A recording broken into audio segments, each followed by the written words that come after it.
One of the biggest concerns facing Canadian exporters right now is supply chain constraints. It's bad enough that certain critical raw and finished goods are in short supply, but even if there were ample amounts of the stuff we need, it would be stuck on a dock somewhere far away.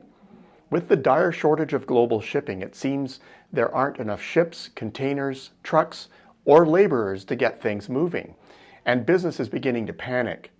What's going on, and is there any hope for a remedy? Well, sadly, we've been here before. In 2004, the western seaboard of the United States was clogged with ships that couldn't offload cargoes due to tight trucking and rail capacity and congested urban infrastructure around key ports. The crisis brought spending remedies and political oversight committees put in place to ensure it wouldn't happen again. Well, the remedies don't seem to have worked. First, there's a shortage of ships. Prices for tankers and container ships have soared multifold in the past 18 months. Containers now cost 5 to 6 times more than they did just months ago. And the ships that are out there are lined up at ports waiting for their chance to offload while exorbitant daily lease rates pile up. Currently, there are more than 60 container ships anchored off Los Angeles Long Beach, when normally there'd be 1 or 2. Now that's the busiest port on the western seaboard, and in fact, the busiest port in all of the United States of America. Well, they're not alone. Ports the world over are in the same boat, including Vancouver, where similar lineups are occurring. Now, why the repeat performance? Lean production and logistics systems don't react well in times of extreme economic turbulence. The pandemic has served up just that, and while turning the system off was relatively simple, getting it running again is something else altogether. Growth has rocketed up well ahead of expectations, catching the system off guard. What is more, the world has endured a period of particularly slow growth in the 12 years following the global financial crisis. As such, investment in shipping capacity faltered, leaving us less able to manage today's surge. Catching up takes time, not to mention that there's little capacity to actually create capacity. A recent small and informal poll of our export customers revealed that lead times on orders are anywhere from 1 up to 6 months, literally an eternity in just-in-time terms. Is help on the way? Well, the current jam is causing prices to spike to unthinkable levels, threatening profit margins everywhere.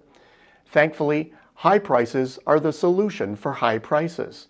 Reports are already showing that available ships are being repurposed to carry containers, principally because there's money to be made. Idled containers are now a lot more valuable and are making their way back into the system. Online platforms designed to locate and deploy available ships and empty containers are also helping to unglue the system. History shows that current price spikes shouldn't last more than a few months. At the same time, possessors of the scarce resources are making a fortune, and they want the good times to last. After all, they've endured multiple lean years, and in sort of a way, this is payback time. As shippers are also profit maximizers, they will go where the money is, and not necessarily where the most critical needs are. While frustrating, this too has proven in past years to be temporary. High profits always attract more capacity. Adding to the immediate challenge is current growth. Today's surge of activity is no mere flash in the pan. Pent-up demand is significant and global. This pressure is enough that it could last for years to come. It won't make immediate conditions much easier, but it will justify the capacity additions that are sure to follow in short order. Hot demand is normally a good problem to have, but in the current environment, it suggests that it may take a bit longer to work things out. The bottom line? Shipping capacity is critically short, but pricing mechanisms will ensure that we get through this. The pandemic's pileup of deferred demand means there will be a need to add to shipping capacity again and again and again. When we get there, it'll generally be good for global trade, which has a very bright long-term future. Until next week, I'm Peter Hall.